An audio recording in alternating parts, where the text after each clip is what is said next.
Yeesh. 1 week later, and people are still talking about Daredevil, dude. I know I'm still talking about it. I still haven't finished it yet, and I'm still talking about it. How far did you get? I think I'm up to episode 9 now. Oh, God, isn't Stick awesome? A bit. He's also a bit of a prick, but that's not neither here nor there. Oh, no, he's a lot of a prick, just like he was in the comics. Yeah. I love that. Your gifts, your powers, they're a gift. I didn't see it that way. Well, that's because you're stupid. He's not saying this to an adult Matt Murdock. He's saying this to a 10-year-old boy who just lost his father. Yeah, exactly. Oh, God. Anyway, welcome to High Class Geek News. I'm your friend and pretty much the preacher of the Daredevil Netflix series. Oh, God, when he takes the head off of the car door. Anyway, I'm your friendly neighborhood geekazoid, Evan Ransom. With me today is my usual co-host, John Little, the Angry Monkey. How you doing, kids? And tonight's episode, well, John's going to hate this because he hates it when I sing, but there's really no other way to say this title. Chewie, Chewie, Chewie, come home, come home, come home. Oh, God. That was probably the best nerdgasm I've had in a very long time. You know who had a better nerdgasm, though? Matthew McConaughey. That he did. That he did. I'm not going to lie. I honestly care a lot more about the video of Matthew McConaughey reacting to the Star Wars trailer than the trailer itself. All right. That was brilliant, but no. It's got the fans all nice and happy. As it should have been. I was actually more pleased when I saw the Star Wars Experience press conference where they wheeled out the BB-8 drone prop to prove that it wasn't CG. You gotta love it when you do such a good job on something that's not CG that you have to tell people it's not CG. That actually just makes me happy that part of the plan for this next 3 movies is the fact that the director has stated that practical effects were such a big part of the originals, and we believe they should be part of this. See, J.J. Abrams worked that out. Yeah. The hint, other movie directors for big blockbusters coming out now. Personally, I always thought CG worked best when it's more of to clean up the rougher edges that practical effects will naturally have. Yeah. And when you can't do it any other way. And it's fine if you want to add a little extra oomph in the background where you would have to literally spend thousands of dollars to build the props to make something that's that big on the screen that lasts for 3 seconds. It'd be just easier to put it. That's different. But when your main effects are getting all done in CG, yeah, it's a little far. Yeah. Oh God. Think about the thing. We'll get to that later. Mm-hmm. As usual, we'll start off with our normal topic of movies coming out in theaters this week. Little Boy and Age of Adeline. If those sound like 2 movies you've heard nothing about, that's because I've heard nothing about them. This is the week before the week where the summer movie season starts. Yep. So it's always a couple of nothing films that happen the week before that. Though Ex Machina came out last week. Yep. Have you seen that yet? I haven't seen it yet. I'm going to, though. I like the special effects work they did with the robot. The effects work is one thing, but the story, dude, that's right up your alley. You will love it for that. I still need to see the other one about a man falling in love with an AI. But anyway. What used to be just a simple plot for Twilight Zone, now coming to a theater near you. Yeah. The classic robot conundrum, can I fuck it? Which itself sounds like a product of a very drunken night with Rod Serling and Isaac Asimov. But anyway. On home video, we're getting Taken 3, Cake, the Marine 4, Moving Target. Yes, they made more movies out of that very blatant Jason Bourne ripoff. And Little Accidents. There's one you're forgetting. Oh? Yes. Yes, home video released this week. Man with the Iron... released, I'm not forgetting it. Man with the Iron Fist 2. Oh, Yes, you gotta be kidding me. they made a second one. It's on Netflix and actually worth a watch. Well, from what I heard, I'm not even sure if the first one's worth a watch. Oh, no, dude. First one. Yeah. I was so excited about it, and I was not disappointed. Because if you go in expecting some beautiful epic, like Crouching Tiger, Hidden Dragon, or, House of Flying Daggers, you're going to be disappointed. If you go in expecting an homage to the wonderfully campy 1970s kung fu film starring the RZA, you will be satisfied. Yeah, that's kind of what I expected. Okay, that makes sense. Yeah, no, go, watch, enjoy. Trust me. There was something else I watched recently. Oh, yeah, I started watching Agent Carter finally. That one just doesn't appeal to me. Actually, I think it's better than Agents of S.H.I.E.L.D. I'm kind of annoyed that it seems like every critic you talk to is they either love it or they hate it, no in between. But I'm like, no, this is actually a really good show. It's like getting a friggin' James. Honestly, it feels like this is what Moneypenny was doing on the weekends in the James Bond movies. Quite possibly. Which now I want to see a show about Moneypenny when she does something. Anyway. Moving on to pre-production, we got some changes behind the scenes on the Wonder Woman movie. Yes, there's a Wonder Woman movie coming out. And yes, it's already fraught with problems. Yeah, it's the director already attached to it, Michelle McLaren, had left the project. She cited creative differences, nothing specific, so it's all speculation on the reason she may be going out. Literally within a week, she went out, the next one came in. And that was Patty Jenkins. Mm-hmm. Yeah, the woman who was going to do the Thor sequel before she left that project. Yep. Differences. And she's only done one other thing before, a pretty decent movie. I cannot remember for the life of me what it is right now. The funny thing is, I look at her, I'm like, you look like you could play Wonder Woman. Yeah, I honestly, if you've noticed, that's not a problem Marvel has. But DC is constantly running into those problems because they've decided to go the serious route, and that just doesn't work all the time. Marvel went the serious route. They gave us Daredevil. Now, this isn't me saying you're wrong either, I should point out. But what I'm saying is, that's the serious route when it's done right. Exactly. Pick a character you do the serious route with. Put them in, make sure that character is in an environment where the serious route makes sense. Yep. Attach people who are not only fans but understand the material to create a. Superman is not where you go over serious. You can do a serious Superman story, but you need to acknowledge you're in a ridiculous world first and go from there. Yeah, you need to inject a little bit of humor into that, otherwise it gets preachy. You need humor, you need color. I mean, the whole point of Superman, the reason he's been around for so long, his success is he's fun as hell. Yeah. If comic books are ultimately an escapist medium, he is the escapist medium of the escapist medium. He's where we go to get as far from the real world as we can get. And that's why I didn't enjoy Man of Steel.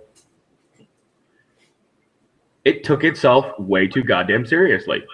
That's why Man of Steel is on that list of movies I like but don't really defend. Yeah. It's like Daredevil. I like that as a Daredevil fan, I like that movie. As a guy who watches movies, it's a piece of shit. Yeah. Hopefully, if they make a new Daredevil film, they'll take cues from the show and we'll be good. I think more likely they're going to do another. I think, honestly, I saw an article that speculated this because we already reported. The plan is to do like one season of 4 series before they bring it all together for Defenders. But honestly, I think this is going to make them change the plan. Daredevil is such a huge freaking success. I think they'll need to do a second season before they ever get around to Defenders. Possibly. And God knows they set enough of it up. Yeah. Possibly we will have to wait and see on that one. I cannot wait. But God, that first season, wow. That's probably the best first season of the 2014-2015 television season so far. Yeah, definitely.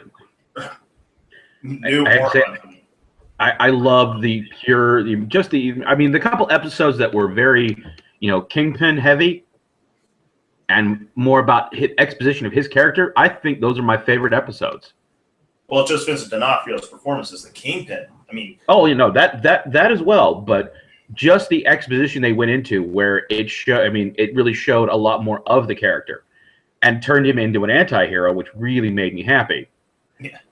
Who knows? Wow, a villain who's complex and I know. I mean, oh god, we'll be wasting the entire hour talking about that. Yeah. So we need to move on.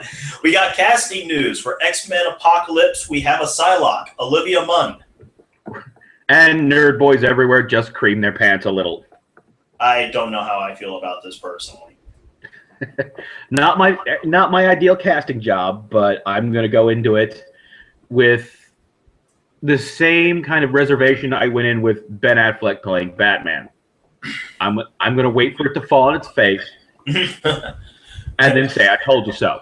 Well, what bothers me about Psylocke is Olivia Munn seems symptomatic of the problems she's had since the 90s, because people forget she's just supposed to be a sort of like high-class British woman who's really nice and winds up with the X-Men, was, and psychic, but I guess editorial somebody in the 90s said, you need to make her sexier. So have her put her consciousness into a really sexy Asian woman and have her stop wearing pants for 20 years. Yeah, and we'll all we can do is wait and see where they go with it. That's literally all we can do. Yeah, I don't know. To me, it's like Olivia Munn is somebody you hire less. Like, it doesn't matter how talented she is. You hire her because geeks like her and she's hot. So she could give the performance of a lifetime. I'm still going to feel like it's going to be, let's not give her pants, but we'll see. We'll see. Also in geek casting news, and the sequel for Blade Runner, we get Ryan Gosling. I'm actually okay with this. Actually, I would feel better if this was a remake. Not that I'd ever want a remake of Blade Runner, but if I was going to hire somebody today to play Deckard, he'd probably be my number one choice, actually. As long as Harrison Ford's still in it, I'm a happy camper. As long as Ridley Scott's directing it, I'm not. Yeah. It's kind of like my mentality with the new Mad Max film coming out, Fury Road. I'm going to go see it because it's Mad Max, and I'm required to by being a child of the 80s, but I'm not expecting much. Well, he came right out and said it's not overall plot. It's an hour and a half long chase scene, which I'm fine with. Well, that's Mad Max. Yeah, you're in there for the brutal action. Exactly. In trailers this week, well, hold on. First of all, before I get to that, we got a first look this week as Sylvester Stallone posted up on Instagram a picture of him with his co-star Michael B. Jordan for the Rocky sequel / spinoff film Creed, about the son of Apollo Creed being trained by Rocky to go the distance. I'll finish watching the Rocky movie so I can watch that eventually. Probably not going to watch that one myself. I will. I think it's good that the 80s sequelitis is done, so you can start taking it more seriously again, but I've only seen the first one, so I'm probably not the best person to go to for that. Yeah, I mean, you haven't even gotten to 4 when he fights the Russian. Oh, that's the best one.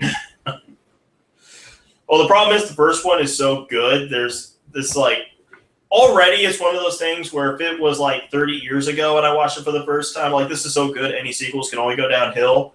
Yeah. But since it's today, I already know the sequels are going downhill, so it's that much harder for me to just pull them out and watch them, even though I have the whole box set. True.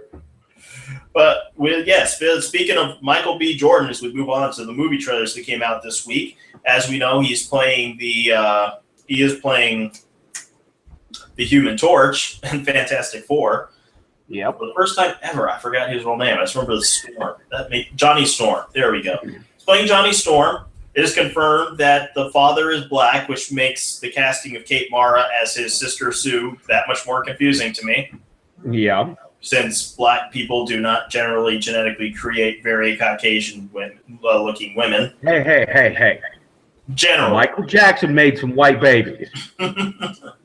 Michael Jackson made babies that look Indian. No, they don't. Yes. They look Norwegian. I can go with that.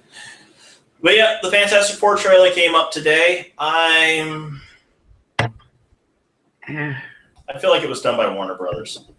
Yeah, I'm kind of And I really despise that the Thing is naked. You do realize the point of the thing is he's trying to hold on to his humanity, right? Having it doesn't exactly beat that. Let's just hope that they put pants on him at the end of the film or something. It's all we can hope for. And you know what? I'm surprised they didn't go the Dr. Manhattan route and have a giant stone schlong flopping around. Because at this point in time, if he's just going to make him naked, everybody's going to go, how does he pee? I know there are going to be people who are going to think this is me being the purist, but one, I don't like a younger Reed Richards. Yeah. The only time that worked is in the Ultimate Universe, and there's a reason they corrupted him. But for the most part, young Reed Richards just doesn't work for me. And I don't... Oh God. And Doctor Doom, why every time they make a movie out of this, they seem to feel some need to give Doctor Doom superpowers? It takes away his cool. The fact that he is actually so badass that he can stand up as a foe to the friggin' Fantastic Four with nothing but his skills and abilities. Yeah. And it's kind of, it's just, And sitting there going, I'm literally so tired of reboots and remakes where they go back to the same old villains. And I'm just like, there are better characters to use. That you have canon. You have hundreds of villains that could be better. You know who I want to see the Fantastic Four fight? Fucking Fing Fang Foom. I would only do that as like an opening pre-credit thing. No, here's the thing about Doctor Doom. It's not that I don't want Doctor Doom in the Fantastic Four movie, but there should be a build-up to him as the main antagonist. And I agree. Like, do it like it was in the comics, the very first Fantastic Four story. It was even the same in the Ultimate Universe. Have them fight the Mole Man. Yeah, build up some lesser characters. Yeah. And then get to finding the clues that lead you to Doom. Because it's not much. It's not that fucking hard. Hollywood, just hire us. There we go. We're available. Yeah. And also, we will take jobs. But enough about our dating lives. But anyway. Also, speaking of geek things from our childhood, a full-on trailer for Terminator Genesis, which dropped a huge plot point that I don't think any of us saw coming. Yeah. That this time the villain is John fucking Connor, who has really been doing some X-Men Beast self-experimentation on himself. Just a little bit. And further cements Emilia Clarke as having the most dangerous womb in geek entertainment history.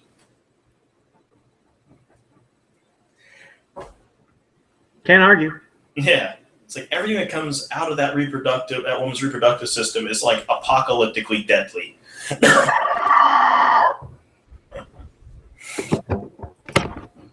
And as epic as that is, well, let's just say from now on, it looks like your household is going to look a whole lot more epic because the Ant-Man trailer was amazing.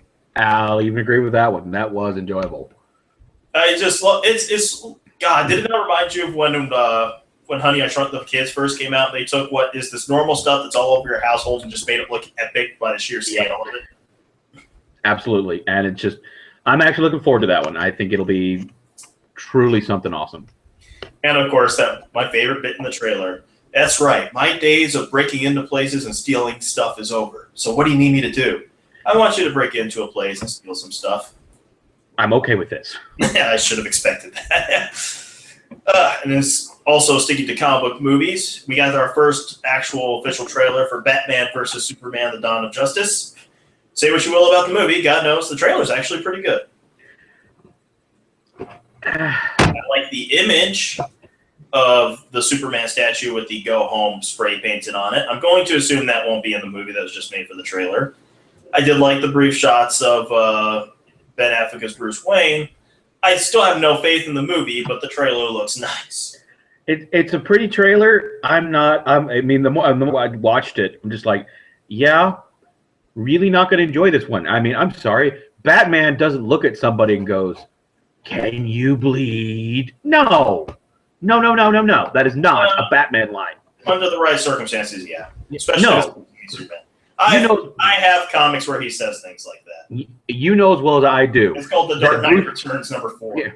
Yeah, Bruce would not have gone anywhere near him unless A, he knew some kind of weakness to exploit, and B, knew that he bled. Everybody bleeds unless he's a fucking robot. Which is why he would say that to psychologically fuck with Superman. And then the shots of the armor, I'm just like, oh god. Yeah, they're definitely going for more Dark Knight Returns Superman. I'll watch it, but like I said, I don't think it's going to be a good movie. Yeah, that's one of those ones that I will probably wait till it goes to the dollar theater. Yeah. And our final one, though I have not been able to find it, I just found an article on it, was a trailer for The Hateful Eight. I found an article about it too, but I've not seen the actual trailer. I went looking for it earlier, and all I know is, I guess it just reveals the plot is these guys stuck in the middle of a blizzard or something like that, but that's about it. Yeah, it's basically supposed to be, from what I understand, a continuation of a film Tarantino worked on called Sukiyaki Western Django. Which, if you have not seen Sukiyaki Western Django, go watch it. What do you mean seen it? I haven't. Good. And in the news, we'll start off with the lesser one, because the other one I can talk about more. Just when you thought Sony's humiliation was over, WikiLeaks has posted a searchable database of all of Sony's upcoming projects that got leaked out late last year. Yeah, so it's not happy. Yeah, I imagine they're not. But by the same token, what are they complaining about? You know, it's technically free advertising. There's part of me that thinks this whole was staged. That was Julian Assange, who everybody knows doesn't give a shit. It's like, oh no, you figured out what movies and video games they're making over the next year. And while we wonder whether or not Sony will want to sue Benedict Cumberbatch, we do know that Joss Whedon, as well as Drew Goddard, are getting sued, as a copyright lawsuit has been filed by a man named Peter Gallagher, not the actor, but some wannabe author. I say wannabe because, as far as I know, he hasn't really published much of anything, claiming that they stole the entire concept for Cabin in the Woods for a book that he tried to get published years ago, and that he says they just came across the plot somehow. It's very much a sort of like they were in the room when he was talking about someone else, sort of a thing, or something like that, and now is suing them, saying that they stole his idea, to which I say, your timing is a little interesting. Yeah. Let's see. One just finished off being one of the head writers for Daredevil series, which is an uber success.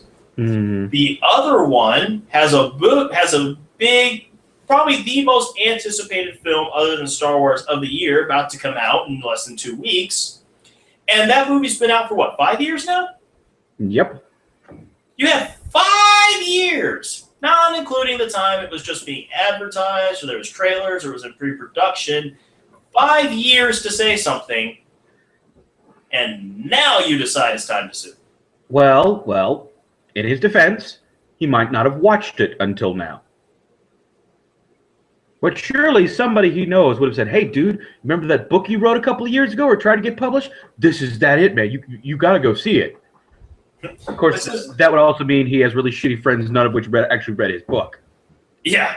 I mean, I'm sorry. Cabin in the Woods was one of those movies for people who weren't into those kinds of things or into the geek world were telling me I should be watching Cabin in the Woods. Come the fuck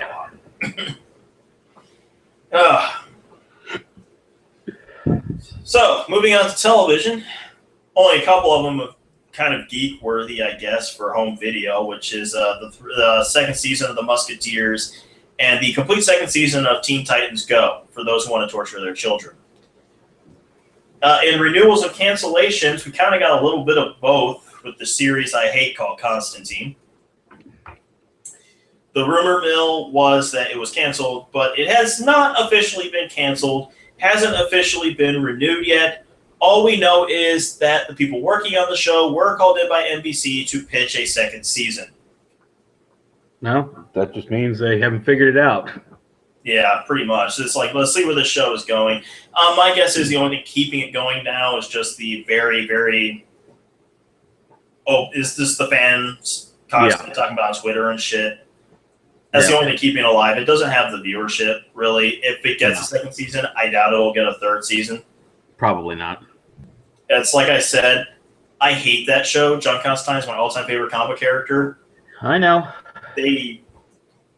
And ironically enough, me pointing out I hate that show is the best thing I can probably do for it, because there's nothing interesting about it aside from it being based off a comic book. Yeah, no. It could have been. I never even finished the whole first season. I got about 5 episodes in, and I was just done. And I'm not even as huge a Constantine fan as you are, but I do enjoy Constantine, and it's just not right. Well, it's not even just as an adaptation. If I pretend for a second this was its own thing, that there was nothing going in, this is the most cliched, by-the-numbers, paranormal investigator television series on TV. It's got nothing new going for it. It feels like television as it was 10 years ago, not today. Yeah. It just needs to go for many reasons. Another thing that needs to go is that we got a trailer for MTV's new series getting ready to come out. God help me, Scream. No. Just no. MTV, just go back to showing music videos and be done with it. Okay? Go back to what works. Scream seems like the kind of thing that'll make me go and rewatch Constantine, so I can remind myself what quality bad television is like. Yeah. It's not a premise for a show. No, it's not.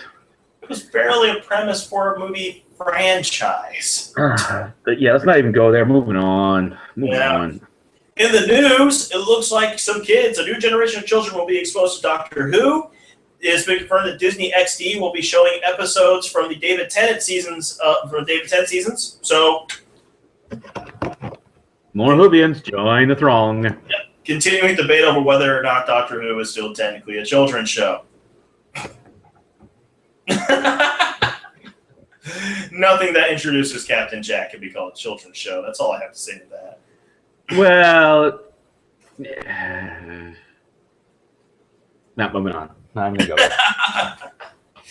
Also, it's been announced that as sort of an experiment to see if they can get their numbers up for May sweeps, CBS will be airing colorized episodes of I Love Lucy. Why, CBS? Why? You know what you need to do, CBS? Give us Grissom back. Just give him his own show. Make a version of Elementary with Grissom. That's all we need.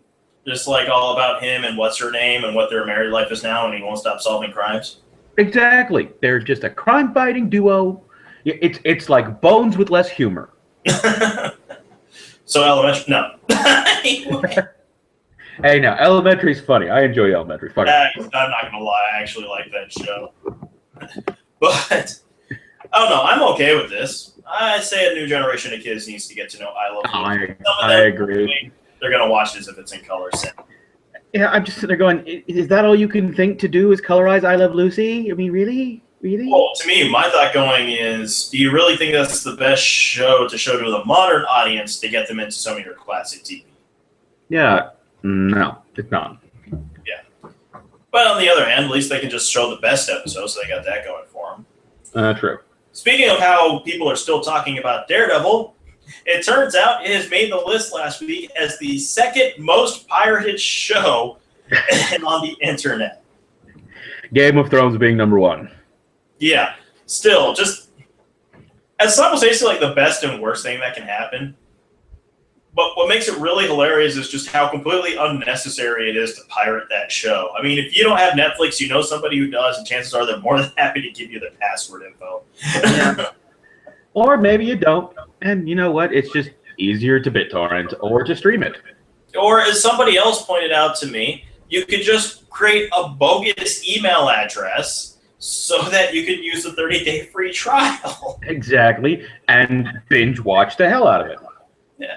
Personally, as for me, not being cheap, or at least so poor that I can't afford Netflix, I kind of want them to start a Patreon page. Not because they need the money, but because I feel like after Daredevil, I'm not paying them enough.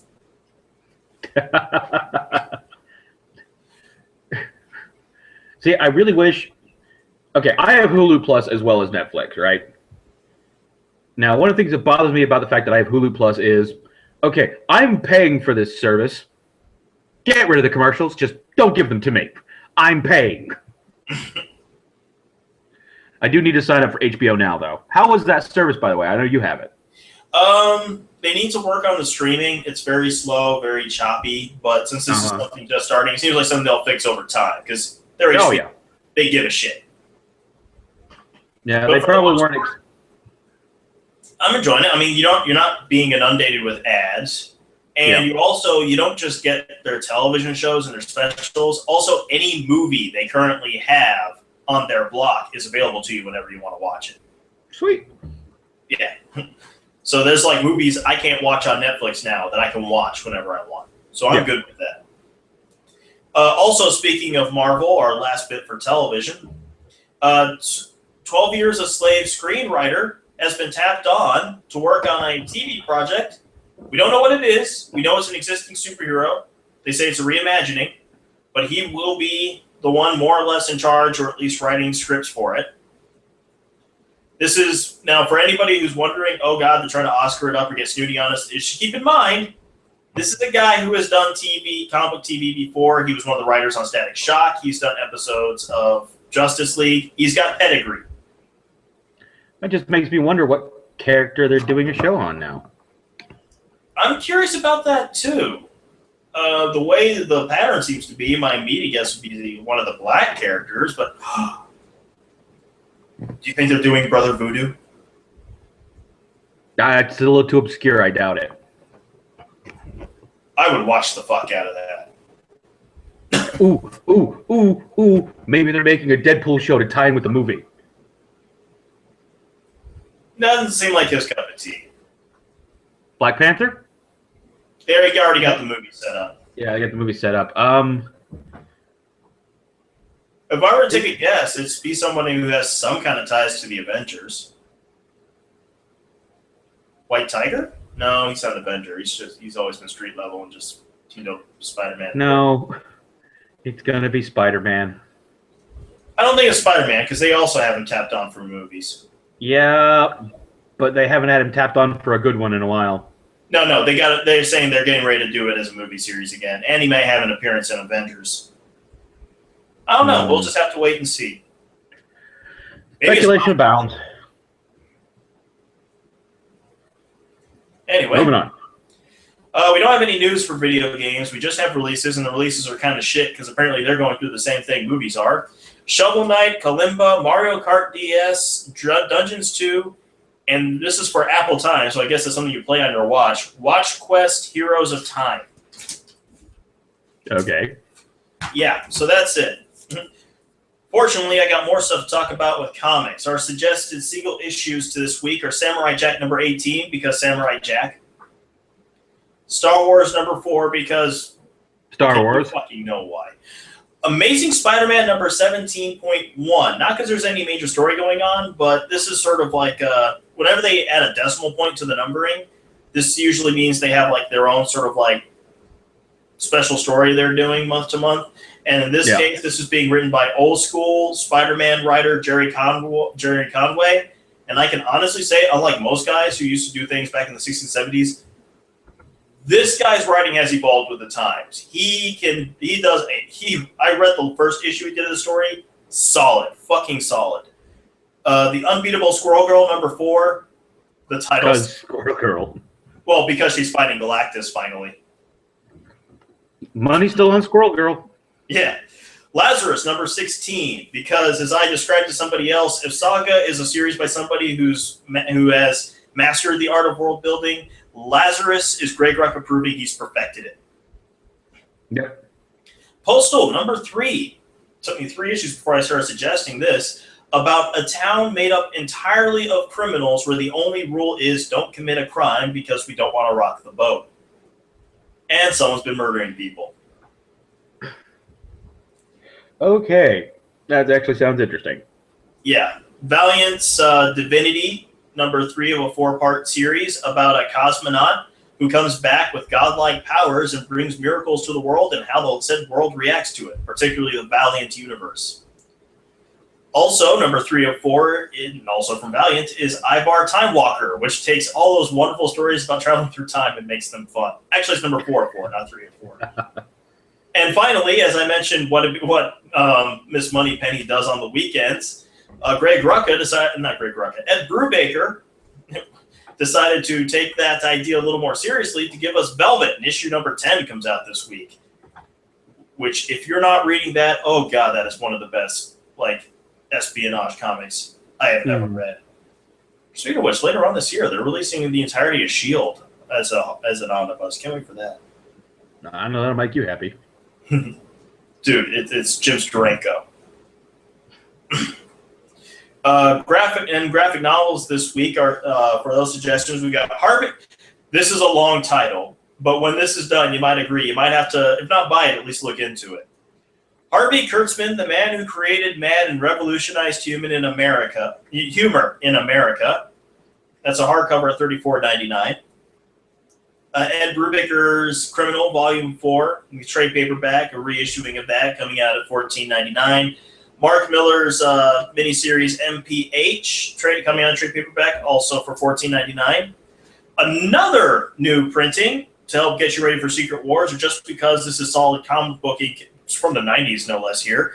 Hulk, Future Imperfect, trade paperback at $19.99. Spider-Man, The Complete Alien Costume Saga, Volume 2, trade paperback at $44.99. Personal recommendation here, if you can afford it. It's not cheap. Six Gun Gunslinger Edition, Volume 2, hardcover at $79.99. And Valiant's Armor Hunters, Deluxe Edition, hardcover at $49.99, which is one of their big stories from when they were at the height of their powers. John, are you still there? Yeah, I'm still here. Can you hear me? Picture froze on me. I was worried for a second there. Let's see. Coming in news from Marvel. Apparently, they're getting a ton of success with Star Wars. Decided we need more, which is why we are getting the Lando Calrissian series. Oh, God. Is it bad that I hope there are a lot of advertising for Colt 45 malt liquor in that? Don't act like you're not excited, John. In fact, probably the thought that went through your head is, how come this didn't happen sooner? I'm waiting for the Firefly crossover where he meets Shepherd Book. How long before he sleeps with River? Never. Now, Inara, that's a different story. Yeah, I'm about to say, I wouldn't be surprised if the reason for the crossover is that he has arranged an appointment with Inara. Oh, God. There's no way that story doesn't end with Mal saying, if I ever see you again, I'm shooting you. And Lando just looked at him and goes, you know, my best friend said that to me once. Well, that's what you think. I already arranged another appointment with Inara for next week. Well, that's why he's got a separate show, Smarty. Speaking of movies being made into comics, sort of, we're getting another series in a couple of months. Why do I not want to know what this is? The proud tradition started with Archie Meets the Punisher. Archie versus Sharknado. Okay, Archie Comics, I'm officially boycotting you.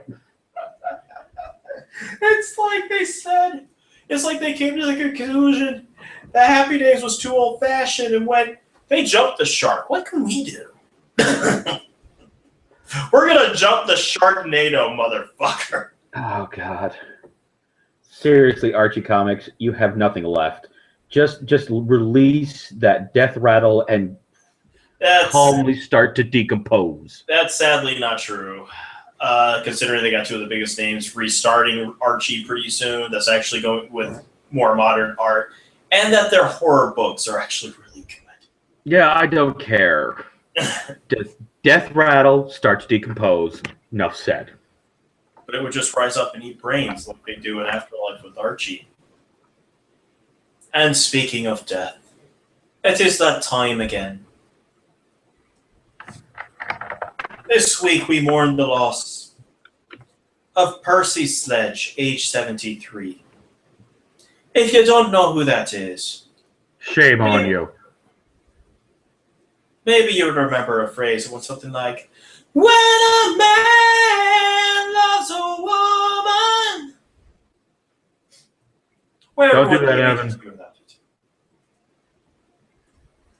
it? Oh, put those things out of your head now. Also, speaking of the 80s, we say goodbye to Jonathan Crombie at age 48, who you may remember from Anne of Green Gables. Sadly, I can't say I did because the title alone bored me. Still, a life was lost, and at 48, way too young. Aye. But enough of that, we'll move on to science now. Science! Yeah, this is once again our final category for the week. I had nothing for miscellaneous. Happens. Yeah, it happens. And I only have one thing for science, so this is our final story. Can you believe it? No. Which is, New Horizons has given us, for the first time ever, full-color pictures of both Pluto and Charon. Right. They look so fuzzy and bright. Kind of like me. Yeah, I thought one looked like you. The other one kept demanding I give it 2 pennies.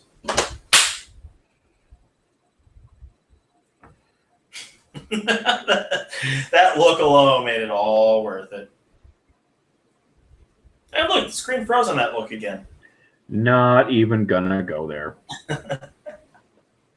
And that wraps us up for this week. Which I told you we would get through them quick, just in case you got called out by the job that actually pays you again. Yeah. All right. We hope you enjoyed this one. We'll be back next week where our main story will be all about how the Marvel Universe Cinematic Universe has invaded the DC Cinematic Universe and pretty much turned it all to dust. Again. And again. And again.